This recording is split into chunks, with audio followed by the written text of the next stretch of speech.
हमें अपने संविधान पर गर्व है। सुलगते नेपाल पर सीजीआई गवई की टिप्पणी। देखिए हमारे पड़ोसी देशों में क्या हाल है।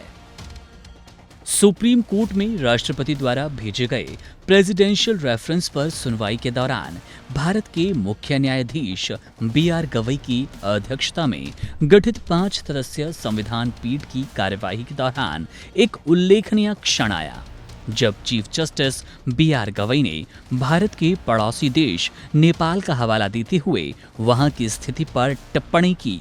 उन्होंने कहा कि हमें अपने संविधान और उसकी स्थिरता पर गर्व होना चाहिए, क्योंकि हमारे पड़ोसी देशों की स्थिति देखकर यह स्पष्ट होता है कि मजबूत संवैधानिक व्यवस्था क्या मायने रखती है। सीजीआई गवई ने नेपाल में हालिया हुई हिंसक घटनाओं और राजनीतिक अस्थिरता का उदाहरण देते हुए भारत में संविधान ने लोकतंत्र को मजबूती दी और ऐसी स्थितियों से बचाया, ऐसी बात रखी, जबकि नेपाल जैसे देशों में अस्थिरता और टकराव की घटनाएं आम होती जा रही है।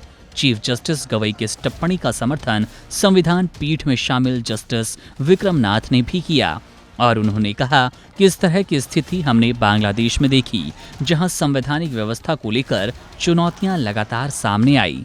इस टिप्पणी का संदर्भ उस व्यापक बहस से था जिसमें यह विचार किया जा रहा था कि भारत में राष्ट्रपति और राज्यपाल जैसे संवैधानिक प्रमुख संसद और राज्य विधानसभा से पारित विधेयकों पर हस्ताक्षर करते समय पूरी तरह मंत्रिपरिषद की सलाह के अधीन होते हैं। इस टिप्पणी का संदर्भ उस व्यापक बहस से था जिसमें यह विचार किया जा रहा था कि भारत में राष्ट्रपति और राज्यपाल जैसे संवैधानिक प्रमुख संसद और राज्य विधानसभा से पारित विधेयकों पर हस्ताक्षर करते समय पूरी तरह मंत्रिपरिषद की सलाह के अधीन होते हैं या उन्हें कोई विशेषाधिकार प्राप्त है।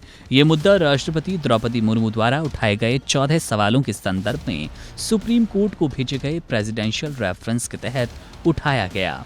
संविधान की धारा 143 के अंतर्गत राष्ट्रपति को यह अधिकार है कि वो किसी ऐसे महत्वपूर्ण विधिक या सार्वजनिक मुद्दे पर सुप्रीम कोर्ट से राय मांग सकते हैं जो राष्ट्र के हित में हो, और सुप्रीम कोर्ट इस पर अपनी सलाह देता है। हालांकि ये राय बाध्यकारी नहीं होती। पीठ में शामिल अन्य न्यायाधीशों में justice Suryakant, justice PS Narasimha और जस्टिस AS चंदोरकर थे। मंगलवार को हुई पिछली सुनवाई में यह स्पष्ट किया गया था कि भारत की संवैधानिक व्यवस्था के अनुसार राष्ट्रपति और राज्यपाल केवल औपचारिक प्रमुख होते हैं और उन्हें केंद्र तथा राज्य सरकार के मंत्रिपरिषद की सलाह से बंधा हुआ माना जाता है। इस संदर्भ में पड़ोसी देशों के हालातों का जिक्र ये दर्शाने के लिए किया गया कि भारत का संविधान कितनी मजबूती से लोकतंत्र और विधिक प्रक्रिया को संरक्षित करता है, जबकि नेपाल में संविधान के कार्यान्वयन को लेकर बार बार समस्याएं सामने आती है, जिनके चलते वहां राजनीतिक अस्थिरता, विरोध प्रदर्शन और कभी-कभी हिंसक झड़पों की घटनाएं सामने आती है। चीफ जस्टिस की यह टिप्पणी भारतीय लोकतंत्र की स्थिरता और संवैधानिक मूल्यों की प्रशंसा के रूप में देखी जा रही है। इसके साथ ही ये पड़ोसी देशों को अप्रत्यक्ष रूप से एक सीख भी देती है कि संविधान की ताकत क्या है जब वो सही नियत और व्यवस्था के साथ लागू किया जाए। Subscribe to One India and never miss an update.